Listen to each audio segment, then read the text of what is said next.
Class 10 এর গ্যাসের রসায়ন চ্যাপ্টারের এটা বয়লের সূত্র অনুযায়ী একটা অঙ্ক করব, তাই তো? অঙ্কটা কি বলেছে ফার্স্টে, ভৌত বিজ্ঞানের অঙ্কে কি বলে দিয়েছে ফার্স্টে আগে দেখতে হবে, তাই তো? কি বলে দিয়েছে ফার্স্টে আগে দেখতে হবে। হ্যাঁ, ভৌত বিজ্ঞানের অঙ্কে কি বলেছে ফার্স্টে দেখবি, কি কি ডাটা দিয়েছে আর সূত্র লাগাবি, অঙ্ক হয়ে যাবে, ঠিক আছে? কোনো চাপ নিবি না ভৌত বিজ্ঞানের অঙ্কে। কোন তাপমাত্রায় 800 mm পারস্তম্ভের চাপে কোন গ্যাসীয় পদার্থের আয়তন 80 cm3 সেন্টিমিটার কিউব। একই তাপমাত্রায় কোন চাপে ওই গ্যাসের আয়তন 100 cm3 হবে। মানে তাপ, তোকে একটা চাপ বার করতে বলেছে। দেখ, একই তাপমাত্রা কোন চাপে, কি এই যে কোন চাপে, মানে তোকে শেষ চাপটা তোকে বার করতে দিয়েছে, তাই তো? হ্যাঁ কি না? তাহলে আর কি বলেছে, তাপমাত্রাকে একটা তোকে বলে, এই যে চাপ একটা তোকে বলে দিয়েছে 800 mm পারস্তম্ভের চাপ। আয়তন তোকে বলে দিয়েছে 80 cm3 তোকে বলে দিয়েছে আয়তন। আর কি আরেকটা গ্যাসের আয়তন তোকে বলে দিয়েছে। তাহলে আয়তন তুই দুটো পেয়েছিস, আয়তন কটা পেয়েছিস? দুটো। চাপ পেয়েছিস একটা, তোকে তাহলে চাপটা বার করতে দিয়েছে, চাপ কোন চাপ, হ্যাঁ কি না? তাহলে এবার সূত্র ফার্স্টে কি লিখবি, ফার্স্টে লিখবি মনে করি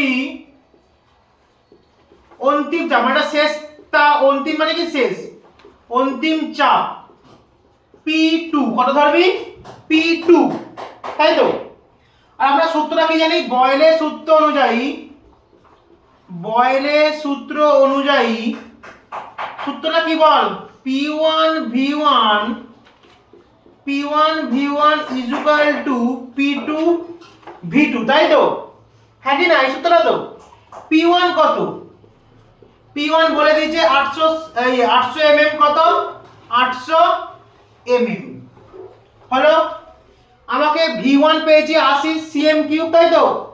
হ্যাঁ কি না? V1 টাও লিখে নিবি 80 cm3। কি বলেছি, ভৌত বিজ্ঞানের অঙ্কে কি কি ডাটা দেয়া আছে, আগে ফার্স্টে সূত্র লিখবি, তারপর কি কি ডাটা আছে সেগুলো পুট অফ করবি, তাই তো?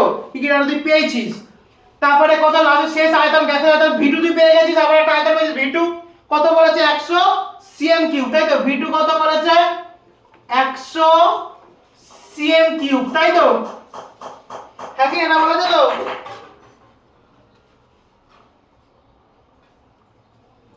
চল তাহলে অঙ্ক করা, পুট আপ করা যাক সূত্রগুলো, তাহলে এখানে বসানো যাক সবগুলো সূত্র দে।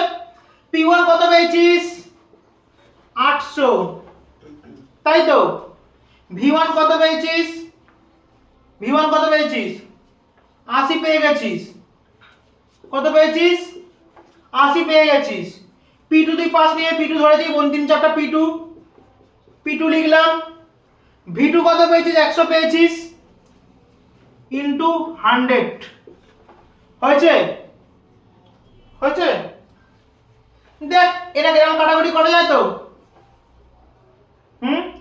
কত হয়, 8 হয়, 100 কে 800 কে কাটলে, 100 দিয়ে 800 কে কত হয় 8। তাহলে এবার গুণ করে বলছি, তাহলে মান তো পেয়ে গেছি, তাহলে আর তো কিছু নেই, কাটাকুটি তো আর কিছু করছিনি নেই, তাই তো? তাহলে P2 তাহলে 80 গুণ 8 করলে কত হয় 864, আর শূন্য থাকবে, তাই তো? তাহলে P2 তাহলে কত হলো 864 আর একটা শূন্য, 640 mm পারস্তম্ভের চাপে। বোঝা গেল?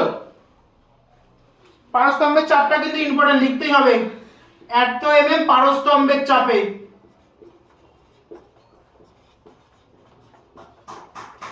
বোঝা গেল অঙ্কটা? বোঝা গেল?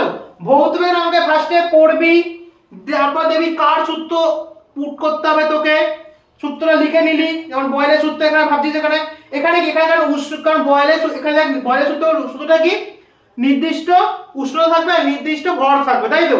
হ্যাঁ কি না? আচ্ছা, কাজ কে করবে, তার চাপ আর আয়তন। তাহলে তুই চাপ পেয়েছিস, আয়তন পেয়েছিস, তাহলে তোকে বয়লের সূত্রে লাগাতে হবে। হ্যাঁ, চাপ আয়তন নিয়ে কাজ হয় বয়লের সূত্রে, হ্যাঁ কি না? এই যে P1 V1 সূত্রটা ভাষা লিখে নিলি।